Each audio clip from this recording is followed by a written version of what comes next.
সবকিছু শুরু এক অসতর্ক মুহূর্তে। চলন্ত ট্রেন থেকে ছিটকে পড়া একটা সামান্য আম। কে জানতো এই আমটাই একদিন পুরো মরুভূমির ইতিহাস বদলে দেবে। ফাটা মাটি, তপ্ত রোদ, কিন্তু মিরাকেল ঘটল। সেই অবহেলিত আটি ঘুরে জেগে উঠল এক নতুন প্রাণ। দূর থেকে এক তোতা অবাক হয়ে দেখল মরুভূমিতে সবুজের ছোঁয়া। সে থামল না, বিন্দু বিন্দু পানি এনে বাঁচিয়ে রাখলো সেই চারাকে। তোতার ভালোবাসায় সেই চারা আজ বিশাল আম গাছ। ধু ধু প্রান্তরে সে যেন একাই রাজত্ব করছে। কিন্তু সুখ সইল না। একদল সাদা বানরের অতর্কিত আক্রমণ।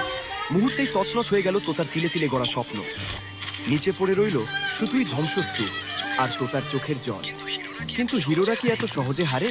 তোতা উঠে দাঁড়ালো, ধ্বংসস্তূপ থেকেই কুড়িয়ে নিল নতুন সম্ভাবনা। একাই রুক্ষ মাটিতে পুঁতে দিল শত শত বীজ। শুরু হলো এক অসম লড়াই। 1 থেকে 10, 10 থেকে 1000। তোতার জেদ পাল্টে দিল প্রকৃতির নিয়ম। মরুভূমি আজ আম বনের রাজ্য। হাজারো